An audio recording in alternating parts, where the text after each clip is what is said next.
Je déclare la réunion du 30 octobre ouverte.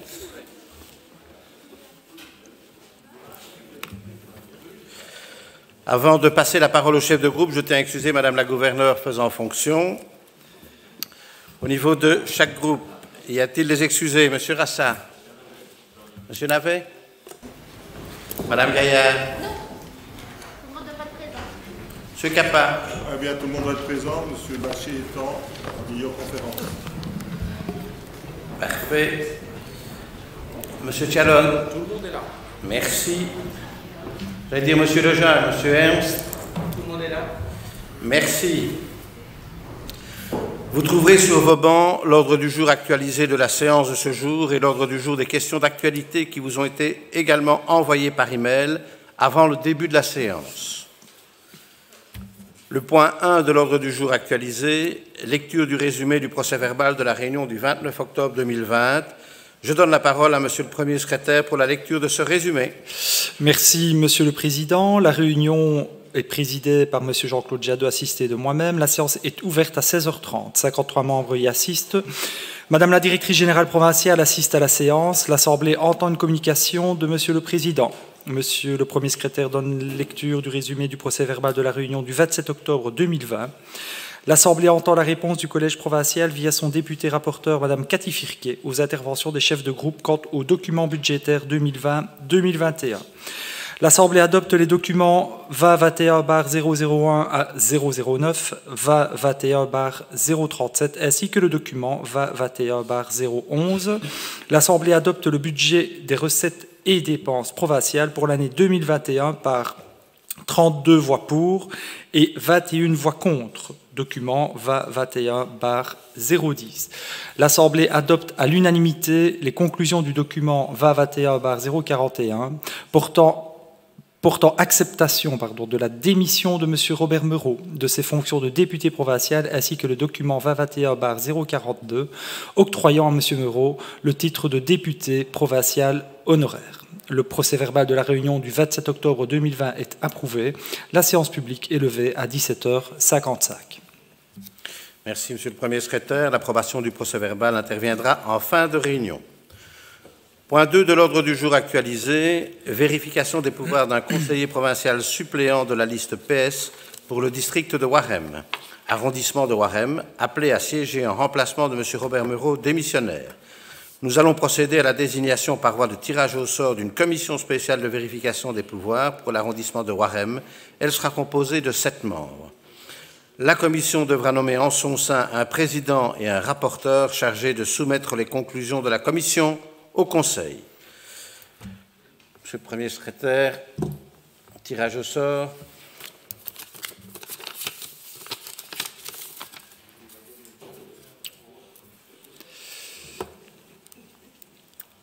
Gaillard Sandrina.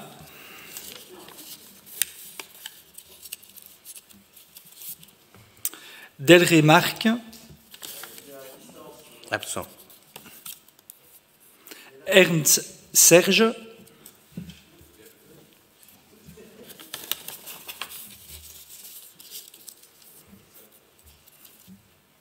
Osman Alfred. Meurens Jean-Claude. Tchalon Thomas.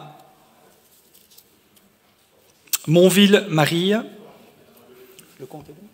Corin. Capa Serge.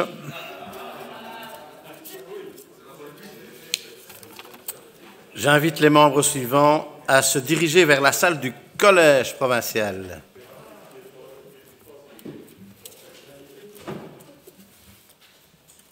Nous suspendons nos travaux pendant quelques minutes afin de permettre à la commission que nous venons de désigner de s'acquitter de sa mission. Jean-Claude. Je vous invite à vous réinstaller.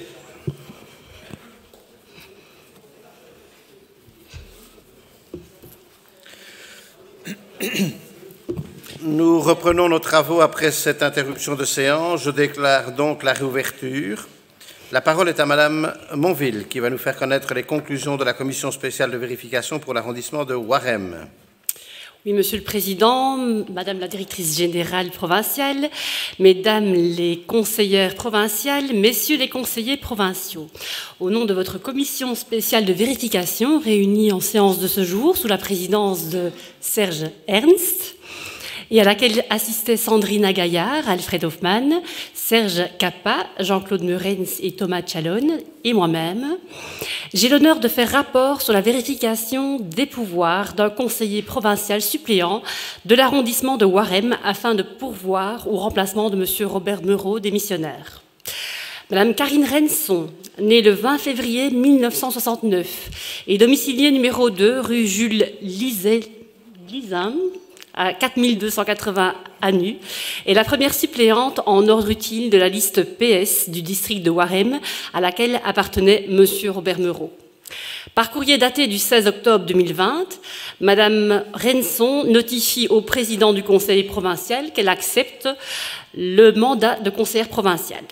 Il résulte ensuite d'une correspondance avec l'autorité communale de Anu, datée du 27 octobre 2020, que Madame Karine Renson réunit bien les conditions d'éligibilité requises et ne se trouve dans aucun des cas d'incapacité ou d'incompatibilité prévus par les dispositions décrétales. Dès lors, en conclusion et à l'unanimité, votre commission spéciale de vérification vous propose, Mesdames les conseillères provinciales et Messieurs les conseillers provinciaux, d'admettre Madame Karine Renson à la prestation de serment et de procéder à son installation en qualité de conseillère provinciale. Je vous remercie. Merci Madame la conseillère. Vous avez entendu les conclusions du rapport de votre commission spéciale de vérification tendant à admettre comme membre du conseil provincial Madame Karine Renson, issue du district de Waremme, en remplacement de M. Robert Meurot, démissionnaire. Je mets ces conclusions aux voix.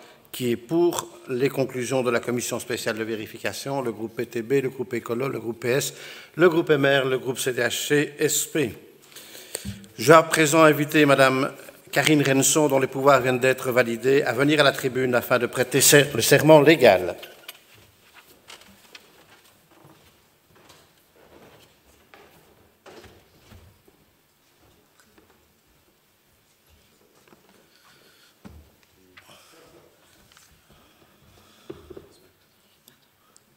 Vous avez la parole, Madame Renson. Je jure fidélité au roi, obéissance à la Constitution et aux lois du peuple belge. Je vous remercie. Je prends acte de votre prestation de serment et vous déclare installé dans vos fonctions de conseillère provinciale.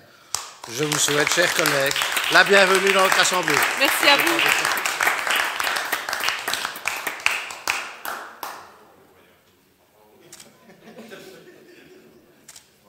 Merci. Merci pour l'accueil déjà que vous m'avez réservé.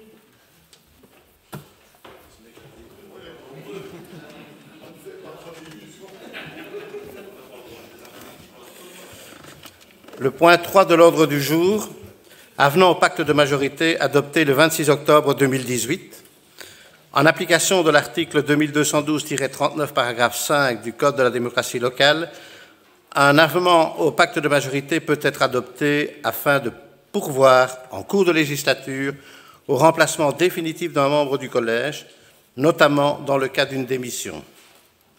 L'avenant au pacte de majorité doit être adopté à la majorité des membres présents du Conseil et voté en séance publique à haute voix. Cet avenant au pacte de majorité va être déposé sur vos bancs et sur le portail des conseillers dans quelques instants. Il s'agit du document 2021-044.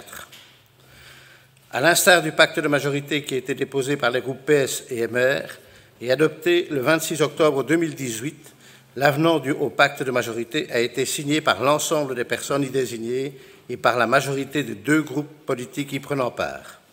Il a été déposé le 30 octobre entre les mains de Madame la Directrice Générale Provinciale, qui l'a signé pour accuser de réception. Avant de procéder au vote, quelqu'un souhaite-t-il prendre la parole?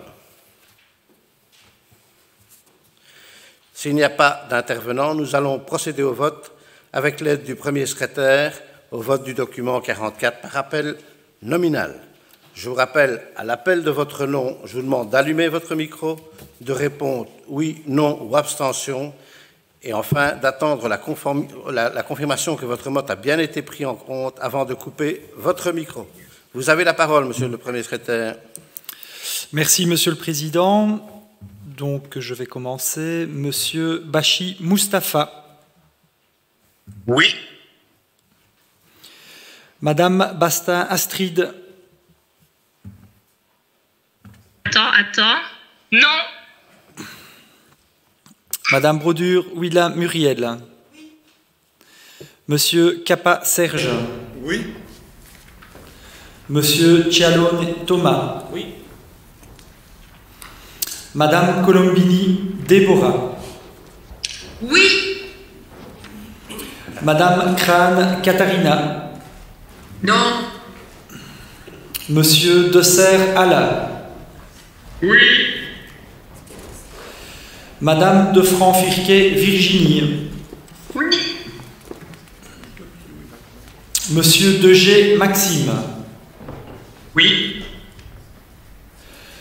Monsieur Delray Marc. Non. Monsieur Denis André. Oui. Monsieur Derwal Yves.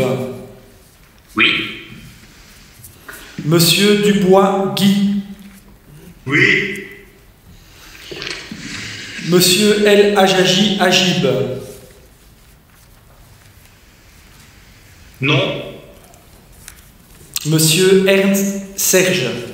Non. Monsieur Fernandez Miguel. Oui. Madame Firquet Cathy. Oui. Madame François Nathalie. Non. Madame Frenet Muriel. Non. Madame Gaillard Sandrina. Non. Monsieur Gillard Luc. Madame Graindorge Isabelle. Oui. Monsieur Hartog Paul. Oui. Madame Beauregard Catherine. Non. Monsieur Ouzio Alexis. Magnifique. Oui. Voyez-vous, je n'oublie pas. Madame Ablé Isabelle. Oui. Monsieur Klinkenberg Claude. Oui. Madame Lacomble Catherine. Non. Madame Lebeau Caroline. Non. Monsieur Lejeune Jean-Denis. Non. Monsieur, Si vous savez couper votre micro quand vous avez terminé de voter, parce qu'autrement, on entend des bruits de fond. Merci. Monsieur Lejeune Luc. Non. Monsieur Léonard Roland. Oui. Madame Lux Valérie. Oui. Monsieur Magnury Marc. Non, toujours pas. Madame Maréchal Nicole.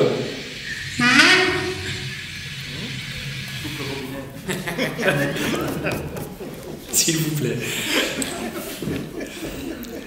Monsieur Meretz Jean-Claude. Oui. Madame Monville Marie. Non. Madame Moukas Assia. Non. Madame Nandra Sabine. Oui. Monsieur Navet Luc. Monsieur Neumann Michel. Non. Madame Neven Jacob Chantal. Oui. Monsieur Nissen Didier. Oui. Monsieur Osman Alfred. Oui. Monsieur Rassa Rafik. Non. Madame Renson Karine. Oui. Madame Samedi Isabelle.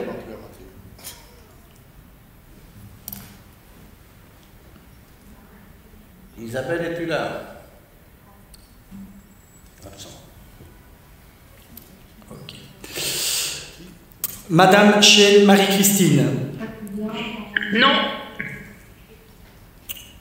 Monsieur Schrobilgen Jacques. Non. Madame Soé Vinciane. Oui. Madame Tanz de Bruges Anne. Oui. Madame Van de Berg Victoria. Oui. Monsieur Van de Bury Julien. Non. Et Monsieur Jadot Jean-Claude. Oui.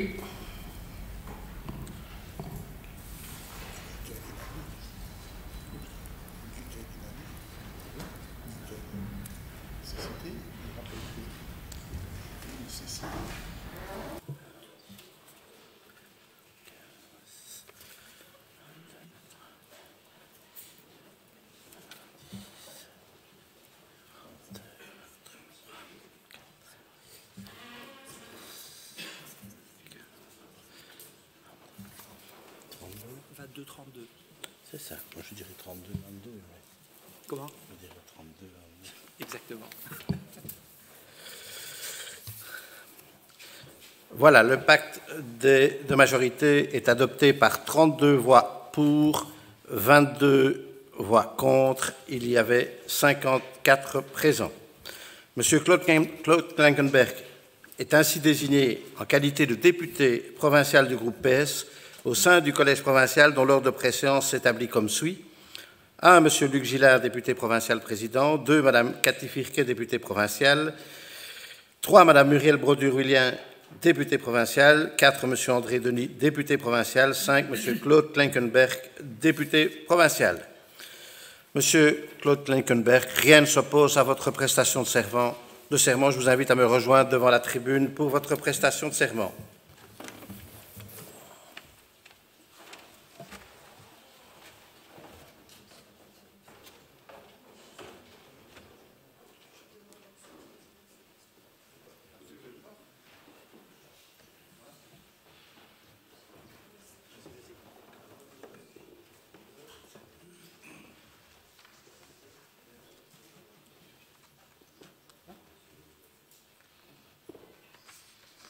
Je vous invite à prêter serment. Je lève bien la main devant. Je jure fidélité au roi, obéissance à la Constitution et aux lois du peuple belge. Je vous remercie et vous félicite, monsieur le député provincial, et je me permets de vous remettre votre écharpe qui symbolisera dorénavant vos nouvelles fonctions.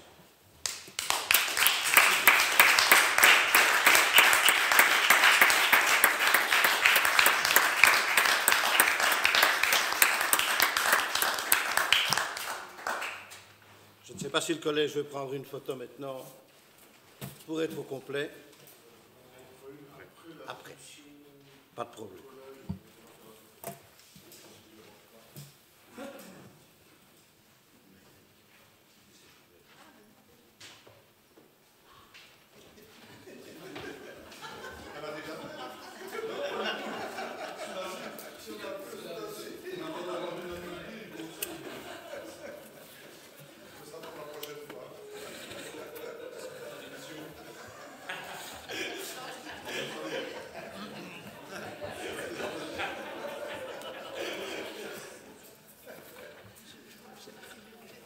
À ce stade de notre séance, je vous rappelle l'article 2212-46 du Code de la démocratie locale qui stipule que, en vue de la préparation de ces délibérations, le collège provincial répartit entre les députés provinciaux les matières qui sont de sa compétence. Il communique cette répartition au Conseil. Nous allons donc interrompre nos travaux quelques minutes afin de permettre au collège de se réunir en séance extraordinaire et de procéder à la répartition des attributions entre ses membres. J'interromps la séance.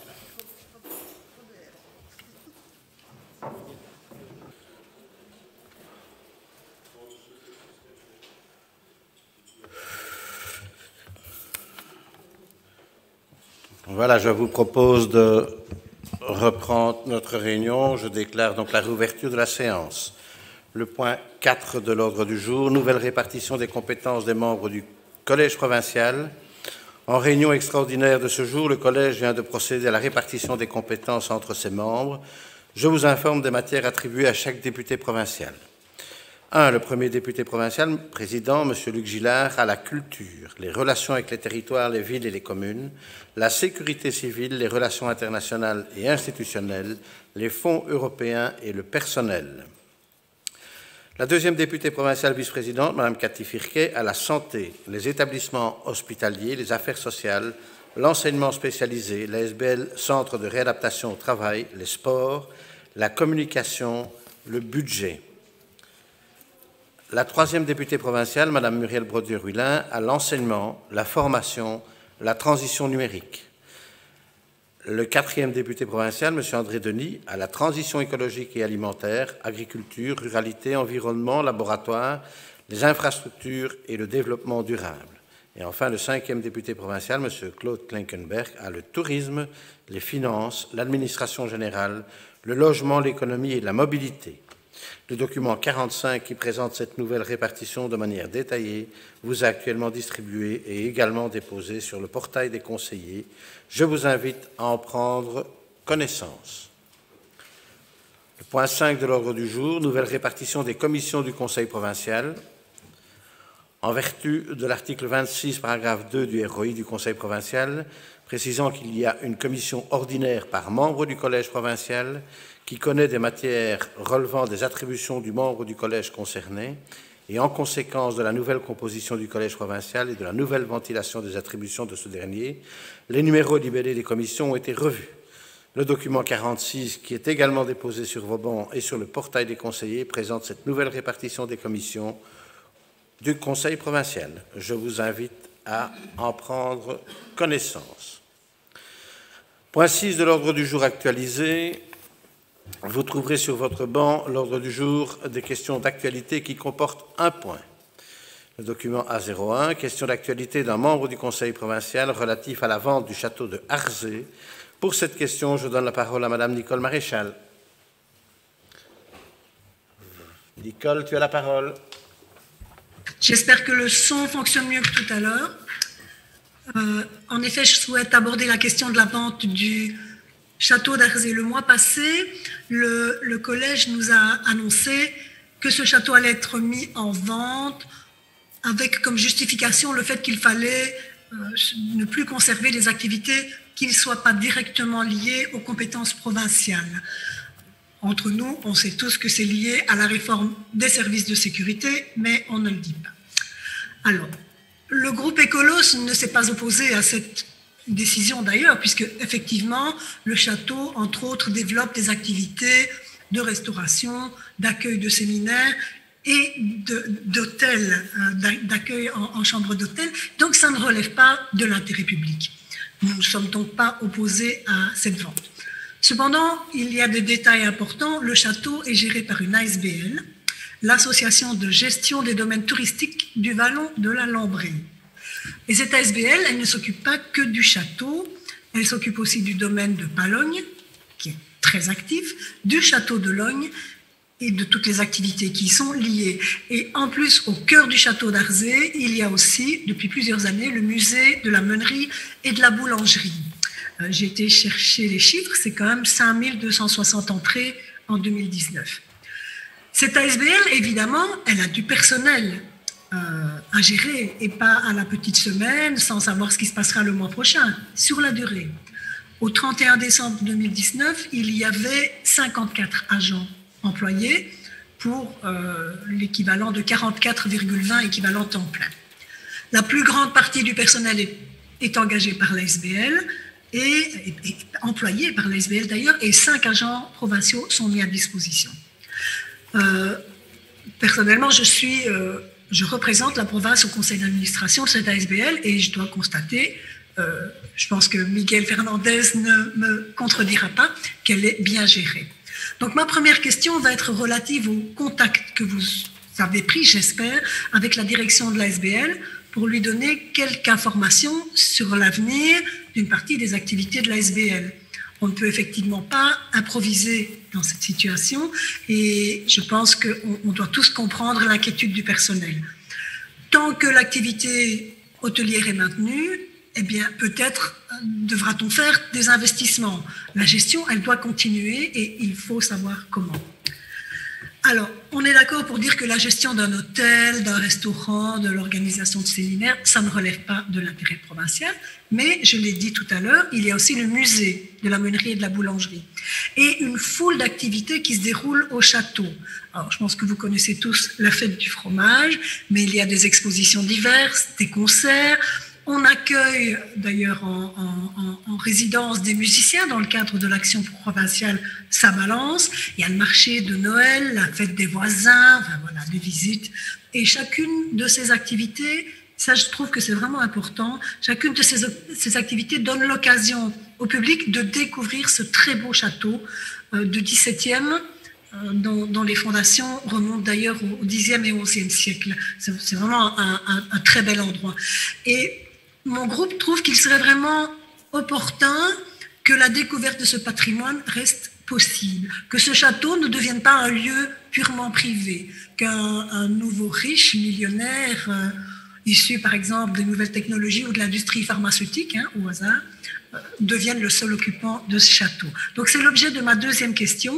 Est-ce que vous avez aussi le souci de préserver cette accessibilité du public au château dans l'avenir? Et si oui, est-ce que vous avez mis des conditions à la vente du château? Je vous remercie de votre attention et j'avais oublié de saluer évidemment tout qui participe en réalité ou en virtuel à cette réunion. Merci Madame la conseillère provinciale. J'invite André Denis, député provincial à la tribune, pour la réponse du Collège provincial à cette question.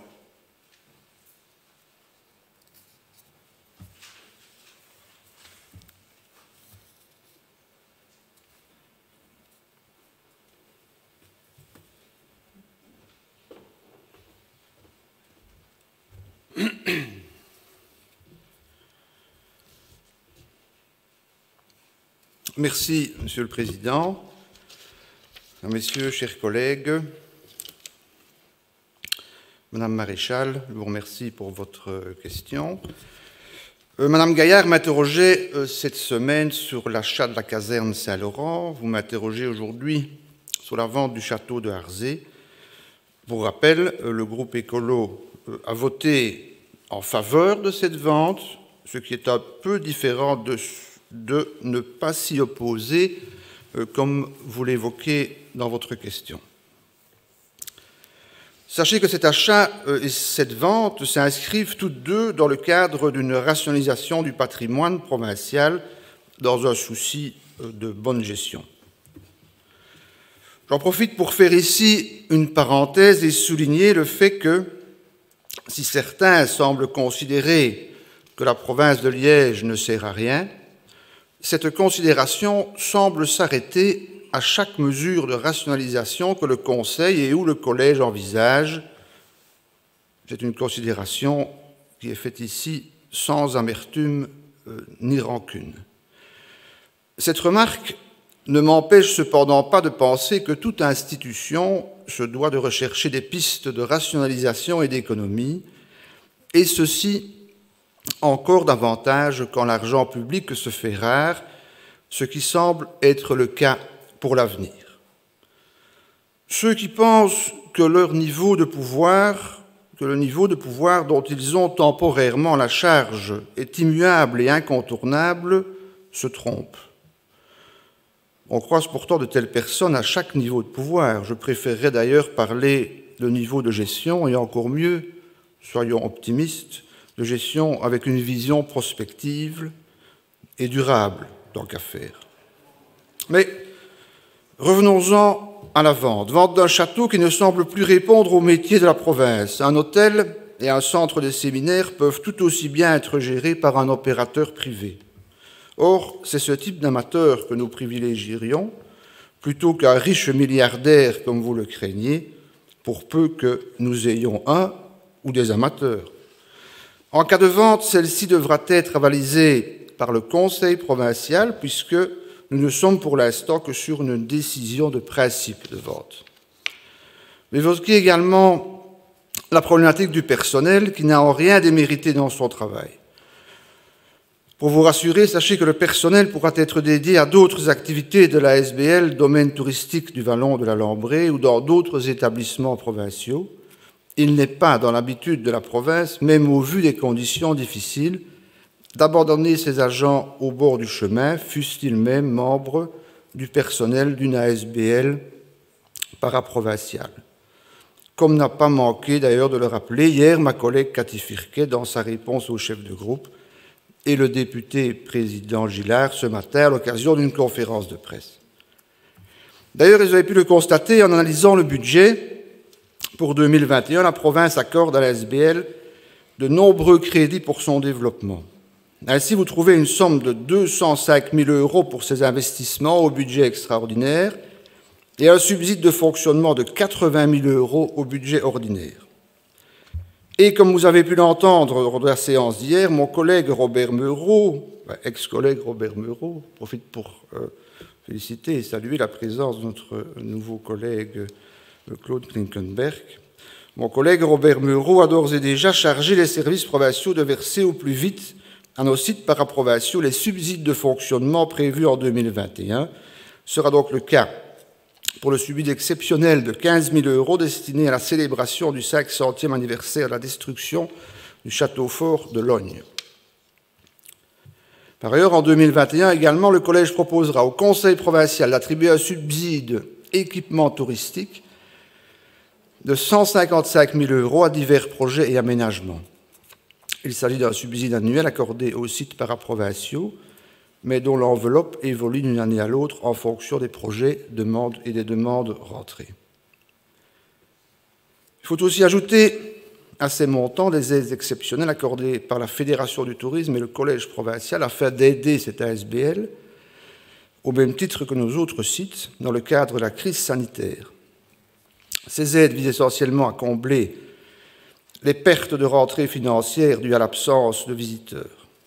Cette somme s'élève à quelque 423 000 €, 164 000 € pour la FTPL et 258 000 € pour la province. Mais revenons à votre question.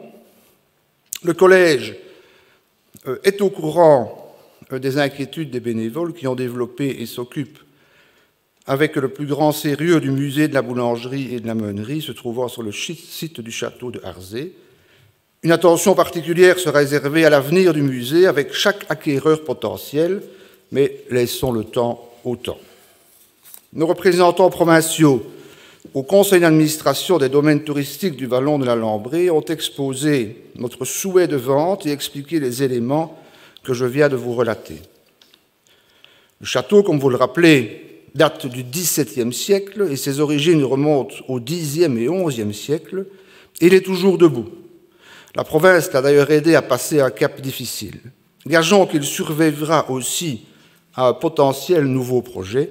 Il faut y voir l'espoir d'une nouvelle vie qui, j'en suis persuadé, ne se fera pas sans les habitants de sa périphérie pour répondre à une autre de vos préoccupations. Enfin, sachez que je ne manquerai pas de revenir vers le Conseil provincial et sa 4e commission, ainsi que le Conseil d'administration de l'ASBL, dès que le Collège aura pu analyser des propositions de potentiels acquéreurs. Je vous remercie pour votre bonne attention. Merci, monsieur le député provincial. Quelqu'un souhaite-t-il intervenir? Oui, moi. Oui, Nicole, je te rappelle donc que par rapport à notre règlement d'ordre intérieur, tu peux réintervenir. Merci, Monsieur le Président. Je remercie le député pour sa réponse. Je suis rassurée donc, par rapport à la situation du personnel. Je vois qu'on a prévu aussi, en tout cas budgétairement, l'année qui vient. Et j'ai simplement un regret, Monsieur le député. Vous êtes toujours sur la défensive quand vous répondez, et vous répondez sur un ton plutôt acerbe. Je peux vous assurer que, comme je l'avais dit, nous ne nous sommes pas opposés à cette décision. Nous pouvons comprendre le choix qui a été fait. Ma question se veut constructive. Je fais partie d'un groupe de l'opposition. Je suis à la recherche de renseignements. C'est à ça que sert ce conseil. Et donc, croyez bien que je veux simplement m'informer sur la façon dont les choses se passent de façon constructive. Merci. Merci, Madame la conseillère. D'autres personnes souhaitent intervenir? Pas d'autres interventions. Nous pouvons passer au point suivant, le point 7 de l'ordre du jour. Modification de la représentation provinciale au sein de diverses sociétés et associations. Remplacement de différents membres et anciens membres du groupe PS et de M. Agip El Ajaji, conseiller provincial écolo au sein de la société intercommunale SPI. Ce document a été soumis à l'examen du bureau et n'a soulevé aucune remarque ni aucune question. C'est donc par consensus que votre bureau vous propose de l'adopter. J'ouvre la discussion générale. Quelqu'un souhaite-t-il intervenir? Personne ne souhaite intervenir. Je clôt la discussion générale. Nous pouvons passer au vote. Qui est pour les conclusions du bureau? Le groupe PTB, le groupe Écolo, le groupe PS, le groupe MR et le groupe CDHSP. Le Conseil adopte les 5 résolutions. Les points 8 à 14 de l'ordre du jour ont été regroupés à la demande des membres de la première commission, à savoir l'octroi de subventions en matière de culture, demande de soutien de l'ASBL Centre culturel d'Angy dans le cadre de la 23e édition du Festival des Tchafornis de juillet à décembre 2020. L'octroi de subventions en matière de culture, demande de soutien de Mme Valentine Gérard dans le cadre de la création théâtrale pour la production du spectacle « Et si je voulais ramper hors de ma peau » durant l'année 2020. L'octroi de subventions en matière de culture, demande de soutien de l'ASBL collective du Banneux dans le cadre du projet COBA, inauguré en juin 2021. L'octroi de subventions en matière de culture, demande de soutien de l'ASBL Festival international du rire de Liège dans le cadre du Vous Rire 2020, du 17 au 26 octobre.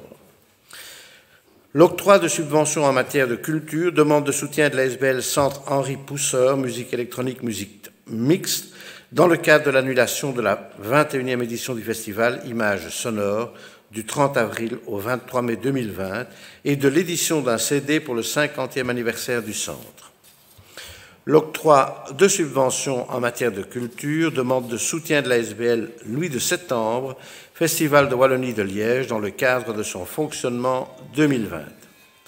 Et enfin, le document 18 d'octroi de subventions en matière de culture, demande de soutien de l'ASBL Centre culturel de Marchin, dans le cadre du projet Petite Mort, Grande Vie ou Chimère, Cimetière, du 25 octobre au 15 novembre 2020 à Marchin.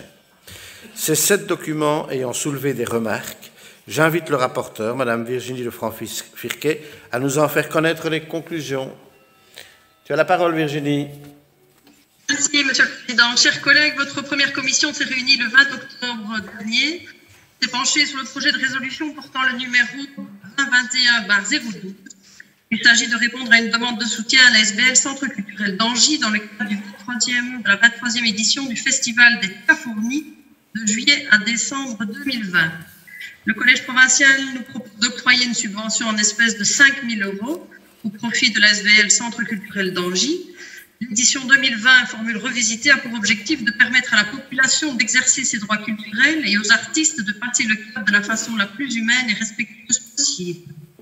Prévu une programmation pour les plus jeunes, composée de 3 stages sportifs et de 7 semaines de plaine de jeu communales, au lieu de 4 habituels. Les propositions d'activités à distance et de l'exposition en extérieur constituaient un excellent moyen d'atteindre ces objectifs. À ce sujet, une membre s'est étonnée de voir des références à des stages sportifs et aux plaines dans le programme de ce centre culturel. La réponse a été fournie par mail au commissaire en complément de ce qui a été dit en commission. Avec la crise et le déconfinement compliqué, l'organisation des activités pour enfants et jeunes a dû être revue au niveau communal. La volonté était d'associer les différents acteurs de terrain afin de proposer 3 stages sportifs et 7 semaines de plaine de jeu communale au lieu des 4 habituels. La place de la culture et les liens avec les Tchafornis sont donc les suivants dans ce contexte, puisque le festival n'a pas eu lieu et qu'il est habituellement fréquenté par de nombreuses familles. Le centre culturel et la commune ont choisi de proposer un programme complet de spectacles et d'interventions artistiques pour les enfants et adolescents durant les plaines de jeu. Ils ont également au maximum favorisé le report des artistes prévus au Tchafornis. Ils ont également fait appel à d'autres artistes et intervenants régionaux ou de la Fédération Wallonie-Bruxelles. Cette proposition de résolution a été approuvée par votre première commission, mais je n'ai pas les résultats du vote, Monsieur le Président. Par 9 voix pour et 2 abstentions. Voilà. Le deuxième point qui a fait l'objet d'une discussion dans votre première commission, il s'agissait de répondre à une demande de soutien donc de Mme Valentine Gérard, c'est le document 2021-013. Le Collège provincial nous propose de lui octroyer une subvention de 5 000 € également, dans le cadre de la création théâtrale pour la production du spectacle « Et si je voulais rentrer hors de ma peau » durant l'année 2020. Il s'agit de l'histoire de 2 sorcières d'aujourd'hui, survivantes, résistantes, qui seront sur scène pour y enchanter le présent. Du point de vue de l'auteur, pour l'éducation permanente et l'éducation des jeunes, la déconstruction de la mythologie autour de la sorcière semble importante. La bénéficiaire a joint à sa demande le budget prévisionnel dont les recettes s'élèvent à 61 533 € hors subvention provinciale. Les dépenses s'élèvent à 75 114 €. Notre Assemblée est donc invitée, en fonction de ces éléments, à accorder l'aide sollicitée. Un membre s'est demandé si une demande issue d'un particulier, comme c'est le cas ici, ne risque pas de susciter l'envie chez d'autres d'en faire autant à titre personnel. Il lui a répondu qu'il n'y a pas d'inquiétude à avoir. En effet, chaque demande, qu'elle vienne d'une personne ou d'une institution, est analysée de la même façon sur base des critères retenus par la province. La proposition de résolution a donc été approuvée par votre première commission avec 9 voix pour et 2 abstentions. Quelle symbiose, Président. Merci. Je vous remercie, Madame la conseillère. J'ouvre la discussion générale. Quelqu'un souhaite-t-il intervenir? Pas d'intervention. Je clôt la discussion générale. Nous passons au vote des conclusions de la première commission. Pouvons-nous procéder à un vote globalisé? Pas de souci. Qui est pour les conclusions de la première commission en ce qui concerne ces 7 documents? Le groupe PTB, le groupe Écolo, PS, MR et CDH. Le Conseil adopte les 7 résolutions à l'unanimité. Point 15 de l'ordre du jour. Adaptation du règlement du Centre de documentation et de la tarification pour les demandes de reproduction des documents iconographiques, audiovisuels et sonores du Musée de la Vie wallonne. Ce document a été soumis à l'examen de la première commission et n'a soulevé aucune remarque ni aucune question. C'est donc par 9 voix pour et 2 abstentions que votre première commission vous propose de l'adopter. J'ouvre la discussion générale. Quelqu'un souhaite-t-il intervenir? Pas d'intervention. Je clôt la discussion générale. Nous pouvons passer au vote. Qui est pour les conclusions de la première commission? Unanimité. Le Conseil adopte la dite résolution. Les points 16 et 17 de l'ordre du jour ont été regroupés à la demande des membres de la deuxième commission, à savoir le rapport d'évaluation annuel relatif au contrat de gestion conclu entre la province de Liège et l'ASBL Centre d'entraînement et de formation de haut niveau en football de la région wallonne, exercice 2018, prévision 2019, et le document relatant le rapport d'évaluation annuel relatif au contrat de gestion conclu entre la province de Liège et l'ASBL, réseau belge francophone des villes santé de l'Organisation mondiale de la santé, l'exercice 2018, prévision 2019 et retrait de la province de Liège. Ces 2 documents ayant soulevé des questions, j'invite le rapporteur, Madame Sandrina Gaillard, à nous en faire connaître les conclusions.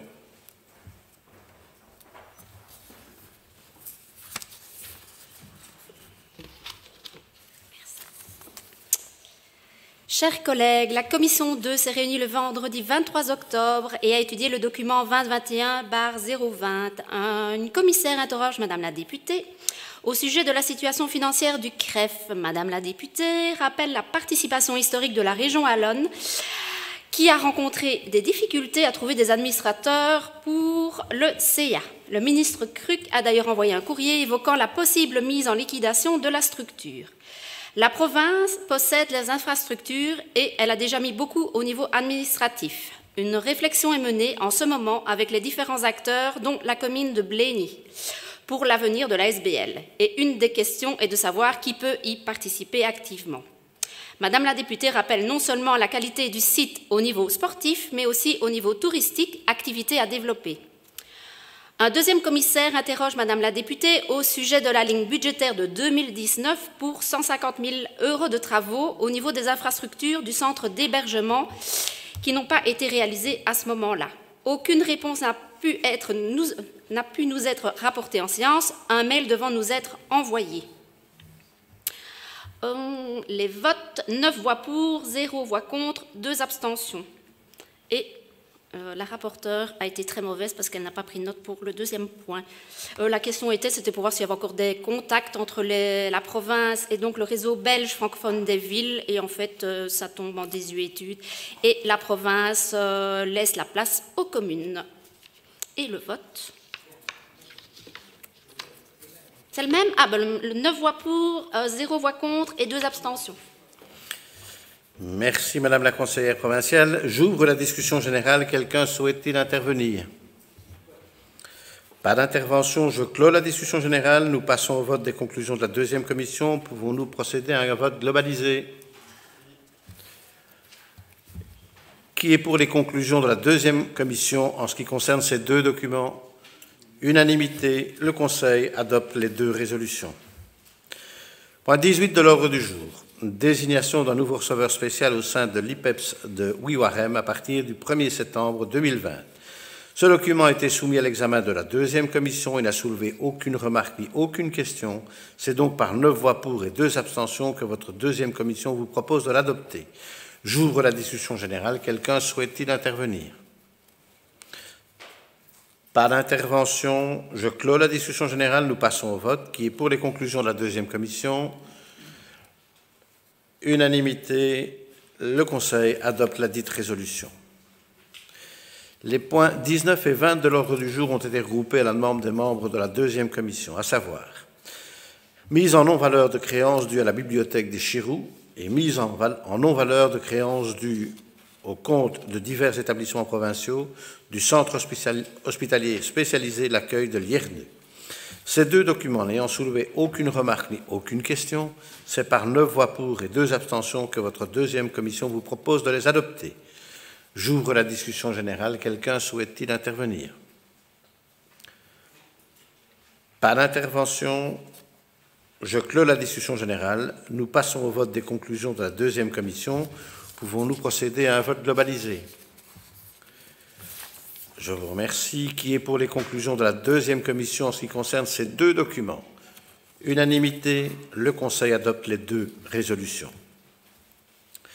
Les points 21 à 24 de l'ordre du jour ont été regroupés à la demande des membres de la deuxième commission, à savoir l'octroi de subventions en matière de sport, annulation de la course cycliste Aubel-Thimister-Savelot, programmée du 7 au 9 du 8 2020, octroi de subventions en matière de sport, annulation de la 46e édition du Grand Prix du Vélo Club Cité de Gemep, prévue à Gemep le dimanche 27 septembre 2020, l'octroi de subventions en matière de sport, demande de soutien de la SBL Serein Athlétisme dans le cadre de son fonctionnement 2020, et le document l'octroi de subventions en matière de sport, demande de soutien de la SBL RCS Sartillement dans le cadre de son fonctionnement 2020. Ces 4 documents ayant soulevé des questions et remarques, j'invite le rapporteur, Mme Sabine Landrin, à nous en faire connaître les conclusions, mais on me dit que c'est le chef de groupe, Thomas Chialone, qui prendra la parole.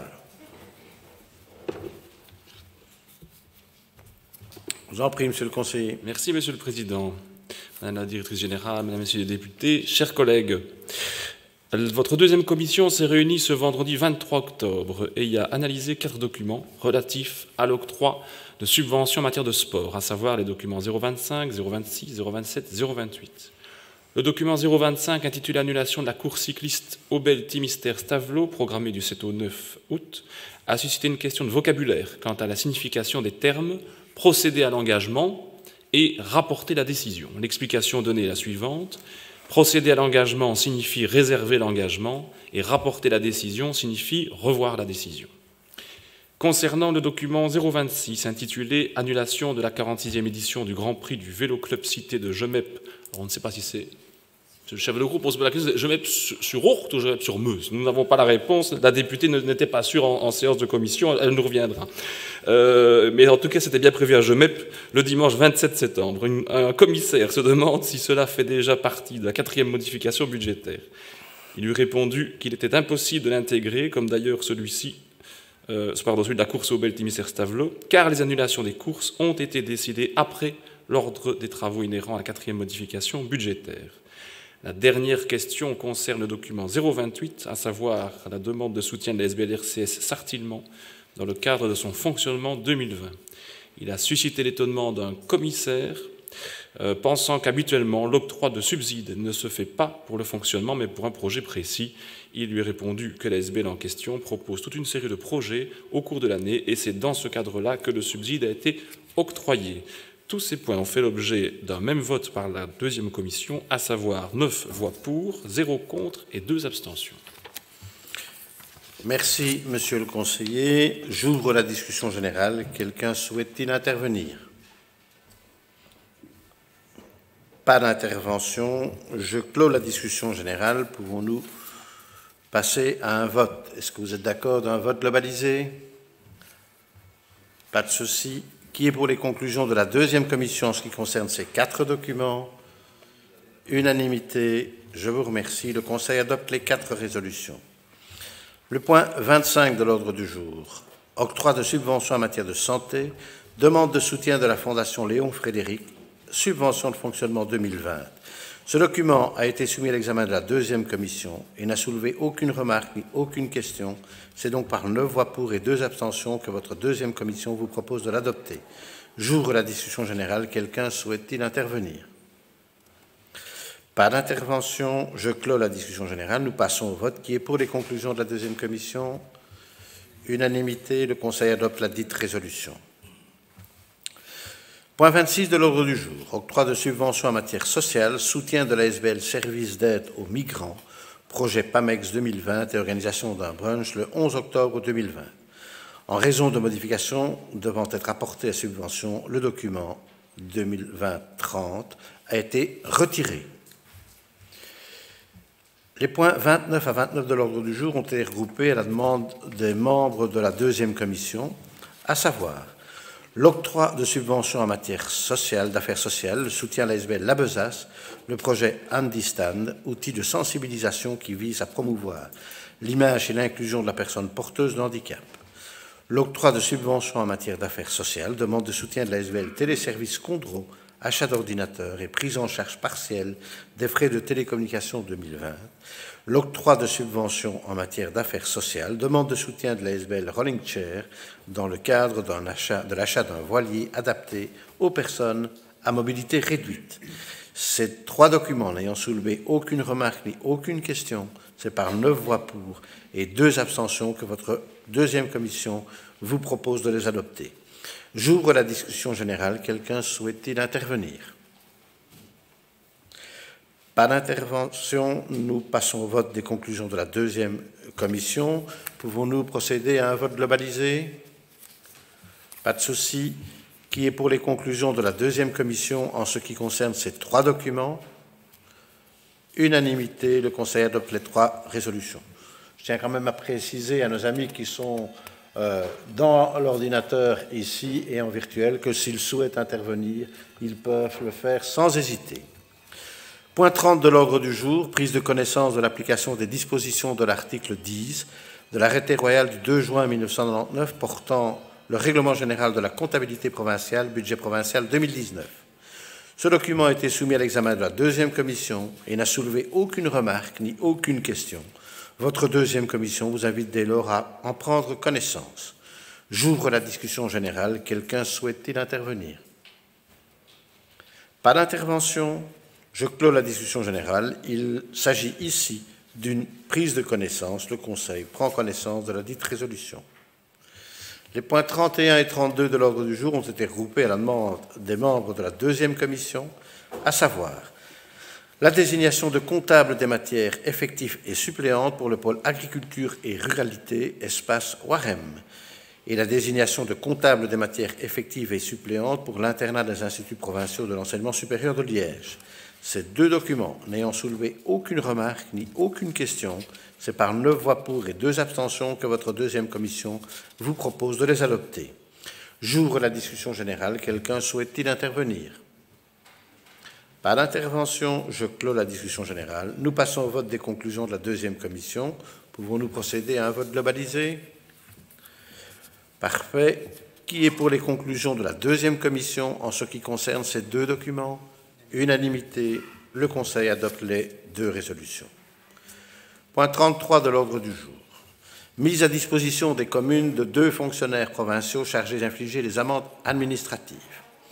Ce document a été soumis à l'examen de la 3e commission et n'a soulevé aucune remarque ni aucune question. C'est donc par 9 voix pour et 2 abstentions que votre 3e commission vous propose de l'adopter. J'ouvre la discussion générale. Quelqu'un souhaite-t-il intervenir? Pas d'intervention. Nous pouvons passer au vote. Qui est pour les conclusions de la 3e commission? Le groupe Écolo, le groupe PS, le groupe MR et le groupe CDH. Qui est contre? Le groupe PTB. Ça change un petit peu, parce qu'autrement, ça allait devenir un peu monotone. Le Conseil adopte la dite résolution. Point 34 de l'ordre du jour. Modification de l'annexe 4 du statut administratif du personnel provincial non enseignant. Instauration d'un congé de quarantaine. Je vous informe que j'ai été saisi ce jeudi 29 octobre d'une demande d'inscription de ce point en urgence, le document 53, qui a été déposé sur le portail. Conformément à l'article 72 de notre ROI, l'urgence de ce point a été soumise à l'examen du bureau du Conseil ce jeudi 29 octobre et celui-ci propose à notre Assemblée de se positionner sur la notion de l'urgence. Nous passons donc au vote sur l'urgence, qui est pour unanimité. Ensuite, ce document a été soumis à l'examen de la 3e commission et a soulevé une question. J'invite donc le rapporteur, M. Alfred Haussmann, à nous en faire connaître les conclusions.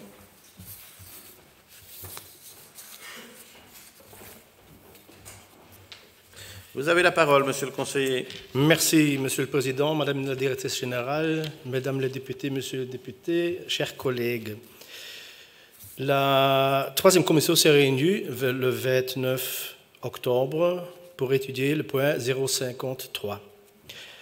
Le commissaire a posé la question de quoi il s'agit, la différence entre les personnels contractuels et statutaires. Le député a répondu « C'est le fait que dans la loi, il n'est pas prévu des congés corona ». Alors, le même commissaire a posé la question « Est-ce que les rémunérations sont régulières, rétroactives ?» Et le député a répondu « Oui, à partir du 1er octobre ». Merci pour votre attention. Le point a été voté, 8 voix pour et 2 abstentions. Merci, Monsieur le conseiller provincial. J'ouvre la discussion générale. Quelqu'un souhaite-t-il intervenir? Monsieur Rassa.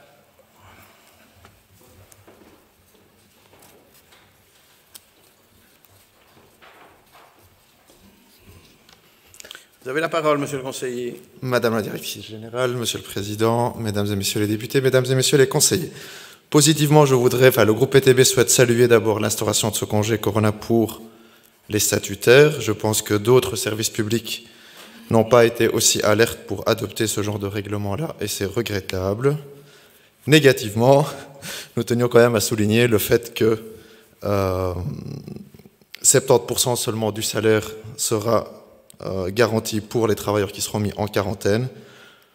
Là, la province ne fait que suivre ce qui se passe au niveau fédéral. Ce n'est pas de son champ de compétences, évidemment. Et donc, nous espérons en tous les cas que tous les groupes qui sont ici présents relayeront auprès de leur parti le fait que c'est une importance capitale pour les travailleurs que d'avoir 100% de leur salaire lorsqu'ils sont en quarantaine. C'est une question d'abord d'ordre financier que tout le monde comprend, mais c'est aussi une question sanitaire parce que nous pensons qu'un grand nombre de travailleurs ne se mettent pas en quarantaine de peur de perdre ces 30% de salaire. Et c'est vraiment une question importante qui souligne que le groupe PTB tient en tous les cas à rappeler ici. Et donc, le groupe PTB va évidemment voter pour le point, mais nous tenions quand même à rappeler cet état de fait. J'espère donc que nous serons relayés et que vos groupes respectifs relayeront cette position dans le Parlement fédéral. Je vous remercie. Merci, Monsieur le conseiller. Quelqu'un d'autre souhaite-t-il intervenir? Pas d'autres interventions. Je clôt la discussion générale. La notion d'urgence ayant été décrétée, nous passons au vote sur le document 53. Qui est pour les conclusions de la 3e commission? Unanimité. Le Conseil adopte la dite résolution. Le point 35 de l'ordre du jour, organisation du prix de la production alimentaire coopérative de la province de Liège, approbation du règlement de participation. Ce document a été soumis à l'examen de la 4e commission et a soulevé des questions et remarques. J'invite donc le rapporteur, M. Yves Desroilles, à nous en faire connaître les conclusions. Je vous remercie, Monsieur le Président. La 4e commission s'est réunie le lundi 19 octobre et s'est penchée sur ce prix motivant, pour reprendre les termes de la présidente. Afin de promouvoir la visibilité des lauréats et sur base de l'article 7, dernier tiré du règlement, qui parle de tout autre support utile, Celle-ci a suggéré de réaliser une capsule vidéo. Un autre membre de la minorité a déclaré que la notion, au moins en partie, telle que stipulée dans le règlement, serait sujet à une interprétation trop vaste ou assez vaste. Monsieur le député a souligné que le jury à constituer pourrait, en fonction des projets, accorder un montant de 5 000 € minimum pour maximum 8 lauréats.